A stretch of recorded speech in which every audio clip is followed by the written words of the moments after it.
Hello, mayam punamapu Amazing Bible Prophecy Ministry na taram oksari. Koina mamang de naina kraba topic Prophetic Final Events of the End Time Part 1 2 naina kre asina Part 3 asina naina si mahan badai koi isho da patna tokse. Sargada laibai pai so yam thagajare Aroiba matamda naki Bible ki Daniel amasung Revelation da Bible da phangdok phireba kari thodok paring mathang manau naina thokadage habsigi maramda khara nainari ngasi chuma khata na khara naina gadawri masida na hangna bor pinabiu thawai aseng baduna ipa aina ngam kudemana ki animgi matang ohan biu tare bisnau sing thawai aseng baduna ngambi duna na ki prophecy go thodok sing ase khangaga ekhona prabhu jisuna ni suba lakpa ki dam thorang tawduna sem saduna ready da leiba ngamba ki ohan biu hobada loi phawna hangna sing biu prabhu jisu christ gi minda kuramjari amen. Ekhona part 1 2 odo samlamna ningsingchi part 1 da Daniel chapter 2 gi image ki maram da nainai sabe aduga part 2 dana Daniel 7 gi maram da nainai maduda naina kiba se maroina ahan baning tholeba isona piram baning tholeba sing adudi Babylon lere aduna mathang da Medo Persia nokoi screen de yang biro time pero chu yang biro mathang ahum chubaleba atuna Greece ni mari subaleba aduna Rome gi matung da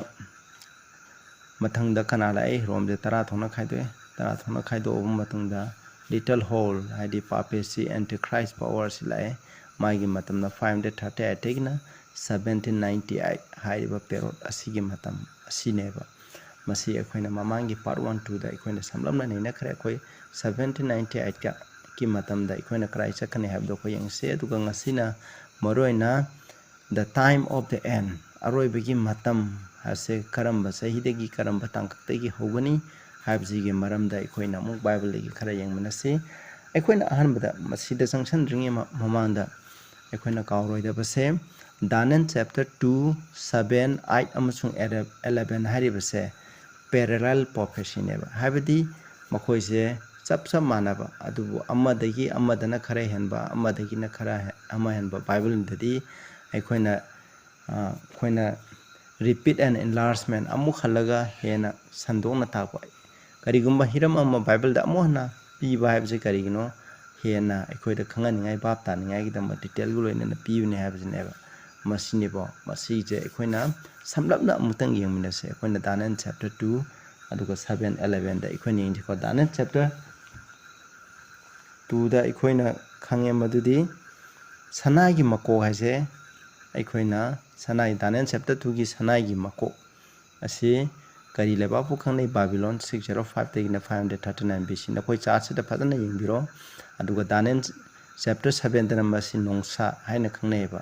aduga Daniel 8 tadi Daniel chapter 8 tadi se Babylon gi maram da 15 11 da su 15 maram khamo yengje ko mathang da thabak amasung lupa gi pambom sing koina Bible text je lo yaw na Bible text palaroi matam yamna lawdana ba masiga sawo mamba kanu Daniel 7 gi ani shu sa adu ga mane ba Daniel 8 na masi yawla ba masaga masi ani pamba yawla ba masaga amuk mane ba masi go masi adu ga Daniel 11 dana amung masi Daniel 11 2 dana 3 kings in Persia dan thau hom lakhne haina masi mathang masidai haweba maramdi hairiba Daniel chapter 11 episode aduga 8 episode keno de Babylon 2 khraba matungda Medo Persia na world superpower oringe matam adudagi ibineba maduna ni ko masidai ibse masina Medo Persia ni 539 daina 331 BC ahum subadana puk amasung phaigan pitrai phaigal masina kari khane Grace book khane masi Daniel chapter 7 gina kabo kai mamba sa aduga Daniel chapter 8 na yamna tamthiba hameng laba masado koina Daniel 8 ki 5 to 8 yengmo matunda khangani masi khangneba masi aduga Daniel 11 dana a mighty king habni ko yamna kanba ningthau habni ningthau duri kanano Alexander neba Chris laiba ku khangneba masina 331 daina 168 BC gi matam khane aduga Daniel chapter 8 tadi masigi lan se maroina saigi yaw laba masaduga hameng laba jiga makhoi ani gi lan je hana utleba masi akoina aina masi naina darabani aduna koina ai gi mamangi video dadi masi naina bani ko naina khrabani makhoi ani gi lan neba aduga ram duna ngasai gi hameng lab da lai adubu hameng lab duna ram ngasai gi yaw lab adugi masi ani da thudi e habneba magi mana kana sulepa leite habne masi akoina patana yengbe aduga bu danen 7 dana mu masi dagi ahenba khaidoi ko ngasai gi leopard to magi masi mari pala kabokai ma masado magi masi mari pala ba aduga danen 8 thaju masi mari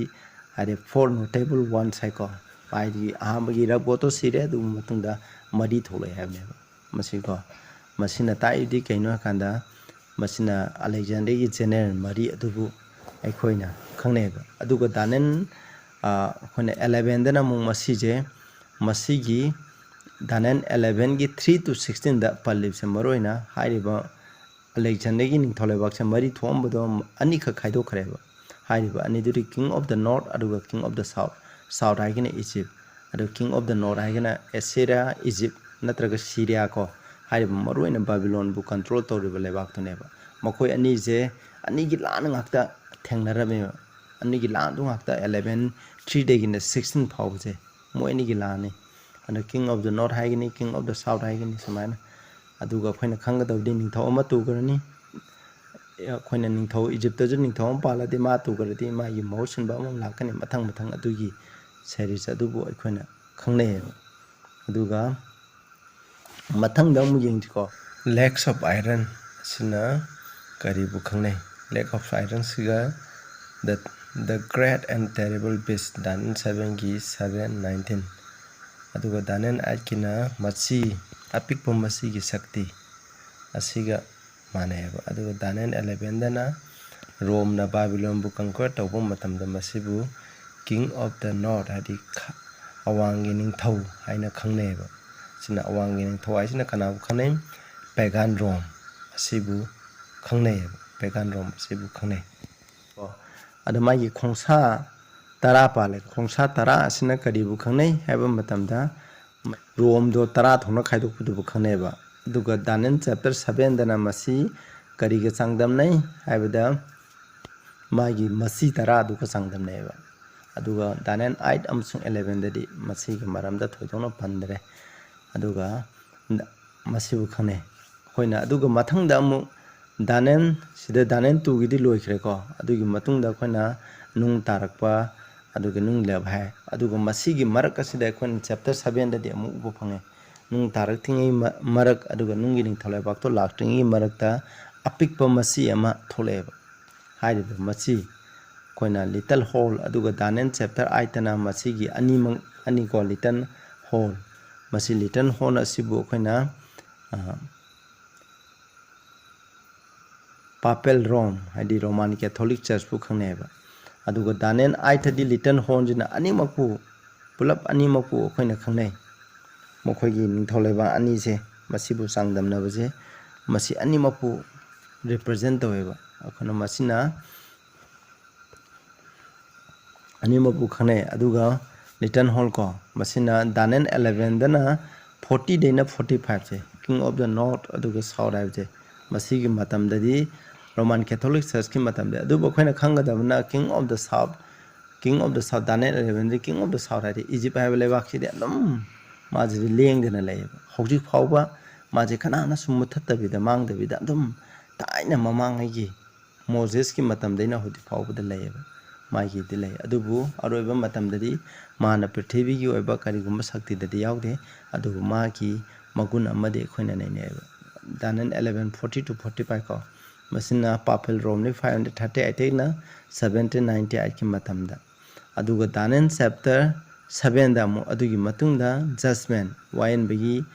Prabhu Yesuna ni subalak tung da wayan bagi thabo amasa thai masi danen 7 gi 9 10 aduga 22 26 da layeba masi danen 8 ki dana masi kaino danen 8 ki 14 adi nomelising ani gi sohum suba matamda sanctuary do sangdokani habni sanctuary sangdokpadiga wayan bajiga chamane masi October 12 1844 da masi ekhona Daniel IQ 14 do akhona phajana nainaba matamda khangani masi aina mamangda su naina khrabani madu mamangi video da nakhoni yengbiyo sigi matung wire lere wire sigi matung da nung mebi khuna kaktaba nung amatare Daniel 2 gi 34 ko haiba nung tarak paibsina garibu khangne Prabhu Jisu Krishna ani subala ko khangne ba Daniel 7 da na haimne ko Daniel 7 gi 26 da makhoina mahaki pan dominant mahna joy toduna pamdo lothokani kaitona ba mahaku manghanaba masi Aroiba da ko mahabu mang ngaineba return hall haidi antichrist power se karamba matamda mangani masi Prabhu Jisu Krishna ni subala ko matamda manganeba aduna masibu ani subala ko manai Daniel 8 ta jo hai his shall be broken without hand antichrist power se kari return hall power se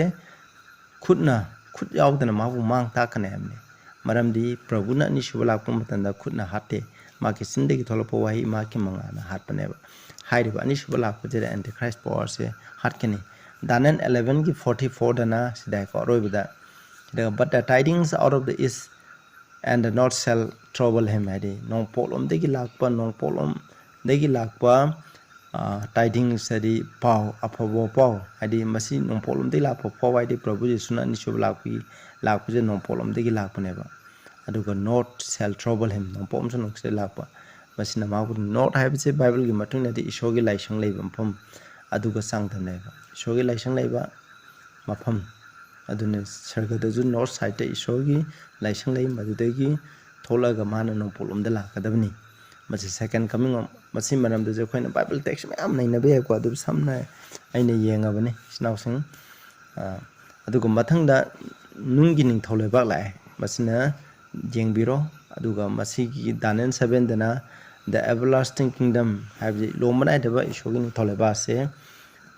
ishogi missing da science asida p have never aduga adu mathang dana masi lere ko aduna masin ani shuba haidi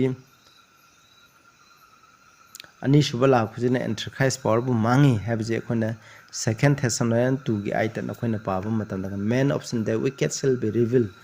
God which shall be consumed destroyed by the brightness of his mouth have never ishogi sin de tholapa ma gi mangan na masibu manghan ta le have ne na khoi masigi text pa na pa bi ko second Thessalonians 2 gi aita se masi pa ne ba aduna second coming asina 11 du samane ma ke Aroiba lakane Aroiba je return hon power na te antichrist power je kana na hat kene Prabhu Jisu na ni subala ko matam la hat kene ba masine ko aduna Daniel masina asmai to na ishogi ni thol leba ase semi have je asigi parallel je ekhoina yeng bane ba akhoi uji makha da amuk changjal ase ko time of the end have ji maram da hoji parallel do ekhoina yeng kre phajana na koi amu yeng bi parallel do yeng khra bina koi amu yeng ase ba time of the end have je masigi phrase ase bible gi jaga atai amata da phangde ba masi Daniel hariba lairik asimakta da phange ba aduga end time have time of the end ga the end time have jiga ani je samane adubu the end time have why ase whole bible la keje bi bible amtha yaude da kon check to bu ju yengbe adubu masi animak magi meaning di samane ade Aroiba matam ngo the end time Aroiba matam nistana time of the ne aidana masi arthadi masi samane masi time of the end have se karino aduga the end of the world have se masi ju bible de yawe masi namu mathangi topic amada ekhoi nei na se oji and the time of the end have ji man Aroiba matam ha ji karino bible legi masi karama matam da ho have je ekhoi nei je ba Daniel 8 ki 17 da have se 16 8 ki 17 da koina chida so adu manipur do ina parase masi koina yenga se manipur do ina pa ai pajara ge matam lei matam yamna logdana ba aduga aina Ulai gi 16 dagi pago 16 17 para khangani Daniel 8 ki vision koina aduda hai khare haidi yaula ba masa amaga hameng labaga hameng yamna thamthiba hameng amagi lan songnabani haibadi masida Medo Persia ga Greece ki ani gi maroiba landuni ado lando Greece na ngame adu matunda Greece ki ngasai gi magi mamin ani gi marakta pamba sobu masida to adu gi matunda makhoi mari amu thole have ne ꯑꯗꯣ ꯍꯥꯏꯔꯤꯕ ꯃꯆꯤ ꯃꯔꯤꯗꯣ ꯑꯗꯨꯒꯤ ꯃꯅꯨꯡꯗꯒꯤ ꯑꯃꯨꯛ ꯑꯄꯤꯛꯄ ꯃꯆꯤ ꯑꯃꯨꯛ ꯊꯣꯛꯂꯛꯑꯦ ꯍꯥꯏꯕꯅꯦꯕ ꯍꯥꯏꯔꯤꯕ ꯑꯄꯤꯛꯄ ꯃꯆꯤꯗꯣ ꯗꯥꯅꯤꯌꯦꯜ 8ꯇꯗꯤ ꯗꯥꯅꯤꯌꯦꯜ 7ꯒꯤ ꯂꯤꯇꯜ ꯍꯣꯔꯟꯗꯨꯅ ꯑꯦꯟꯇꯤꯀ꯭ꯔꯥꯏꯁ ꯐꯣꯔꯅꯤ 8ꯇꯗꯤ ꯃꯁꯤ ꯄꯦꯒꯥꯟ ꯔꯣꯝ ꯑꯅꯤꯃꯛꯁꯦ ꯆꯞ ꯃꯥꯟꯅꯅ ꯔꯤꯄ꯭ꯔꯖꯦꯟ ꯇꯧꯋꯦꯕ ꯃꯔꯝꯗꯤ ꯄꯦꯒꯥꯟ ꯔꯣꯝ ꯍꯥꯏꯕꯗꯤ ꯂꯥꯏ ꯃꯨꯔꯇꯤ ꯂꯥꯠꯄ ꯈ꯭ꯔꯤꯁꯇꯥꯟ ꯑꯣꯏꯗꯕ ꯔꯣꯝ ꯍꯥꯏꯕꯁꯦ ꯄꯥꯄꯦꯁꯤ ꯍꯥꯏꯗꯤ ꯈ꯭ꯔꯤꯁꯇꯥꯟ ꯑꯣꯏꯕ ꯔꯣꯃꯥꯟ ꯀꯦꯊꯣꯂꯤꯛ ꯆꯔꯆ ꯍꯥꯏꯕꯁꯦ ꯃꯁꯤ ꯄꯦꯒꯥꯟ ꯔꯣꯝꯅ ꯇꯨꯔꯕ ꯃꯇꯨꯡꯗ ꯄꯥꯄꯦꯁꯤꯗ ꯇꯞꯅ ꯃꯍꯨꯠ ꯁꯤꯜꯂꯛꯄꯅꯦꯕ ꯃꯗꯨꯕꯨ ꯈꯪꯅꯩꯌꯦꯕ ꯃꯗꯨꯒꯤ ꯃꯔꯝꯗꯅꯤ ꯁꯤꯗ ꯑꯗꯨꯒ ꯑꯩꯅ ꯎꯂꯥꯏꯒꯤ ꯑꯗꯨꯒ 8:14ꯗꯅ ꯅꯨꯃꯤꯠ 2300 ꯁꯨꯕꯗ ꯁꯦꯡꯆꯨꯔꯤꯗꯣ ꯁꯦꯡꯗꯣꯛꯀꯅꯤ ꯍꯥꯏꯕꯅꯤ 16 ꯄꯥꯗꯤꯀꯣ ꯑꯗꯨꯒ ꯑꯩꯅ ꯎꯂꯥꯏꯒꯤ ꯃꯅꯨꯡꯗꯒꯤ ꯃꯤ ꯑꯃꯒꯤ ꯈꯣꯟꯖꯦꯜ ꯇꯥꯔꯝꯃꯤ ꯃꯍꯥꯛꯅ ꯀꯧꯗꯨꯅ ꯍꯥꯏꯈꯤ Gabriel nipa asida darshan asi wakan tahlu vision adu khangalu haibni aduga mahana aina lebriba mafam adu tana lale Gabriel nani mahana lakpa matam aduda ai kiduna imai leitana leirami haidi mamai lukthana leirami malamda adubu mahana ingonda haki he migi masane pa wakal taw maramdi aroiba matamda darshan asi thokani karamba darshan aroiba matam thokani masida 8:14 giduni ko maroiga ngasagi yaw laba masa amsung hameng laba makhoi ni gi lana adudi thokre Greece ka aduga Medo Persia gi lana adudi koina loigre ba Greece madugi akoina khangi duni BC gi matamda loikre aina mamangi sat adudu daire ba adubu sida haire 8:14 jigi maramda danena ju khangde ban akoina aroiba verse to paaba matamda ju khangani ko haide aina darsana sida aina ngaklami kanamtana masi khangde habne maramdi Daniel chapter 8 episode lising ani ga sahum jigi maramda karimta haiteba masi gi makha taba explain Daniel 9 da phangheba 9 gi 24 and 27 da masi sandona tapane masi krai de gi hoguni kamdoguni habda masini ko aduna haidiba 8:14 ja roiba matamda thokani habni masina number 1 ko ani subdang ni ko Daniel 11 gi 35 da masida hai aroiba matam phawwa makhoibu chang yengnaba habni senghanaba amsung ohannaba haisingba makhoigi maraktagi khara tugani maramde masi lakadaba lekhraba matam gi damone masigi chapter se maroina masida pallibse kaino hakanda masi aikhoina ishorgi misingbuko wotnaibigi matamne masi maroina kanana Roman Catholic Church na panba matamda Christian singbu otnaiba hatba tupagi matam adugine masida haisingba makoidi ishorgi Bible kangba ishorna haiba imbado makoi khara tugane amne mi myam sigre ko kaigida mona makoibu sengdo makoibu chang yengna ba hamni hadi ishorna thajadabra habdo chang yengna ba senghanna ba hadi aikoina awaba khangbujina aikoina ishorgi lamchatto senghalibneba trial temptation aina mamangi samonda so pankibdo masini ko masigi matam adubu phongneba asi kayam kuino otkini adi aroiba matam phawba man otnaigini habneba masida thoidona aroiba matam je karamba matam da hogini habje masida thoidona pande adubu palle sida mapale ko mathangda khoi yengchi ko Daniel 11:40 masi ekhoina yengba yare masida aroiba matam je aduga aroiba matam da kharonggi ningthauna King of the South ni ko mahana lan thengnagani aduga awanglonggi ningthauna sagol gari sing sagol lamim sung hijaw mayang golona nunglei nungsiki matagona mahaki mayakta lakani mahagadi kharonggi ningthau aduga mahangna leibak singda sangani amasung lan thoktuna lan chatkani habne masida pallibse khoni yengbe aroi matamna kharonggi ningthau masida King of the South haitare King of the South adi Roman Catholic Church na panba matamda Roman Catholic Church pu maithiba piba lebak to kanano South Egypt ko ekoina masi Egypt aibani adu masida apply to godobse koina spiritual Egypt haidi thaine gi mamangi koina South Babylon dudi leidre Babylon tu khre adugi matungda kanano hakanda masi South Egypt hairiba matam sidadi Roman Catholic na prithibida moina sakti pairinge matam adudadi Egypt ki sakti je karimta leite aduna Egypt ki sakti di tha maroina magi magun amadi karina kana isol leite habigi kunne aduna masida time of the end shall the king of the south push at him havni mahakna lan thengnagani English dana push havni Manipurda yam action hale mahaka lan thengnagani havni lan thengnagani hadi king of the Karongi ningthongna ngasagi king of the north Roman Catholic Church pape sida lan tawgani havni aduga mabu maithiba pibneba aduna masigi the time of the end haje kaino the Bible jingi matung indi Roman Catholic Church na tubo matamdo madupneba masi kya karama matamda toy 1798 id kanana tui France ki ningthau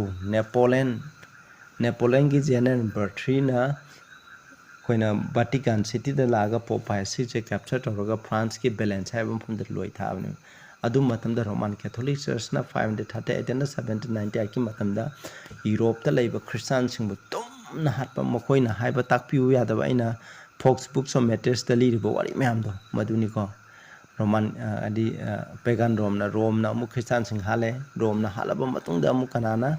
madugi mathangda Roman Catholic Church na mu hatpegi system do madu satheba maduni haidi bido kanana lepale France na kone Europe baje joy to yade habigi pan lan torokpa matamda haibne badu mana so amni France ki revolution da issue laite ani Bible gaje mutatpa Bible gaje mai thadokpa adugumbagi thaba ama lay French revolution haina khangneba aduna 1798 ki mamang nani ko maduna lekha tabani masibu khana time of the end haina khangne aduna Bible ki matangda Aroiba matam haibji karamba matam dai koni 1798 asidai hawganeba masigi matungdani ko khoi makhada mu paje Daniel 24 da mu haiko Daniel 24 da sida o Daniel nahangna Aroiba matam phawa wasing adu khumjelu hamne Daniel gi lairik che karamba matam phawa mina paba khangamde 1798 ki mamangda masi gi lairik che phajna bap taram deba